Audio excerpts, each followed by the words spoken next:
Hi, my name's Erin Broughton and I'm currently studying behavioural modification at the University of New England. I'm here today to talk to you about nail biting and offer you some ideas on how you might be able to cease it if it's becoming a bit of an issue for you. Now, for some of you might see it as a bit of a careless habit that you've had since childhood, and it does affect up to 60% of children. By the time you're getting to adulthood, it's only affecting about 10%, but by no means are you alone. Now, while it might have just be seen as a careless habit, for some it starts to get a bit embarrassing, particularly as they go into adulthood. For others, it might be causing a few more serious issues such as bleeding and infection and possibly even some dental issues. So if you're getting to that point and you want to try and stop the behaviour, one of the first things that you need to do is start to sit down, and over the course of a week, I want you to take more notice of the behaviour. I want you to write down everything that you're doing at the time when you're biting your nail. So the time that it occurs, who might be around when you're biting your nails, how you were feeling beforehand, if you were feeling anxious, scared, bored.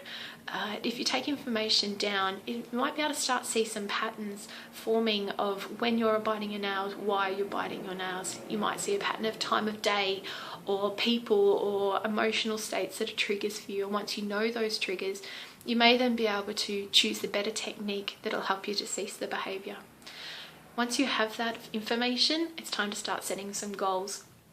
So the first thing that you can do is, if you're a cold turkey kind of person, quit cold turkey, then by all means quit, see how you go.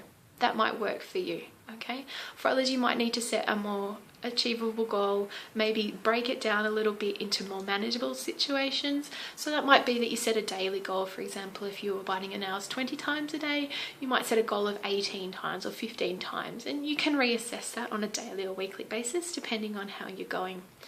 Now, once you've got your goals, celebrate your goals. So come up with a plan so that if you reach your goals, maybe at the end of the week, end of the day, whatever works for you, give yourself something to celebrate with. It might be a manicure at the end of the week. It might be going to the movies or celebrating with dinner or just calling a friend or spreading the word on Facebook, whatever works for you.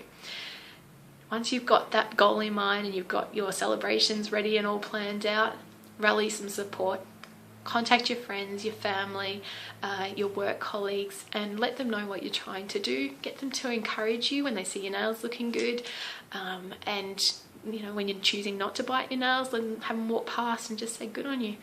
If they also see you biting your nails, so maybe get them to give you a casual reminder of what you're trying to achieve so that they can support you and you'll get that constant reinforcement of what it is you're trying to do. Now, the first thing we need to do after that is get started. There's a whole heap of things you can do. It might be as simple as wearing a rubber wristband on your wrist that will just remind you. Every time you're looking at your hand or when you go to point at something out, you'll see this wristband and you'll go, okay, I'm trying to stop biting my nails. When you see your hand go to your mouth and that rubber wristband's there, just that constant reminder might be a good start. Okay. After that, bit of nail polish. You've probably heard about it. It's available at your chemist. The trick with this one is you need to reapply it. Okay, follow the directions on the bottle. It's going to be no good if you allow it to wear off. Normally it's a cheap something you need to apply morning and night, but just read the instructions on the bottle. Okay. After that, a few more options. You need to break the cycle. So for some of you, that might involve doing something that competes with the behaviour. So you might find that when your hand goes to go to your mouth to bite your nails, you might just tap it on your face. Or you might clench your fist, hold it tight for 10 seconds, and then release.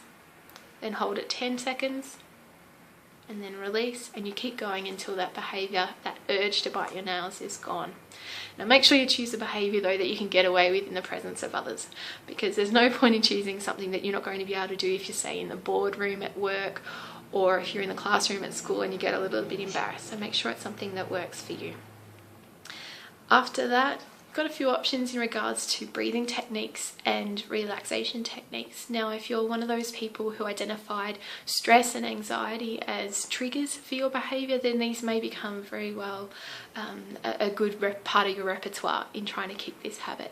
Now, in regards to a breathing technique, one you could use is to put your hand on your stomach. As you breathe in through your nose, your stomach should go out. Go breathing in slowly. And then as you breathe out, your stomach should go back in again. So put your hand on your stomach and feel your stomach go in and out. Might feel counterintuitive to start off with, but with some practice you'll get there, and it'll just slow your breathing down and relax you. In regards to other relaxation techniques, hit the web, find the self-help books and find what works for you, because what works for you may be very well different to what works for everybody else. Now, once you've got all that sorted, maybe chewing gum, okay? It's not going to be something you can do in every situation, probably not something you can do in the boardroom at work, but it could be something you could do while driving the car or going grocery shopping. You just, like I said at the start, you've got to find a combination of these techniques that works for you. Now give yourself every chance to succeed, okay? Put sticky notes around the house, in the car, in the cupboards, to remind you that you're trying to quit this habit, okay? Maybe set reminders on your phone.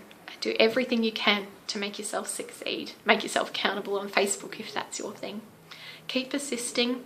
Try different techniques. If something doesn't work, try something else, okay?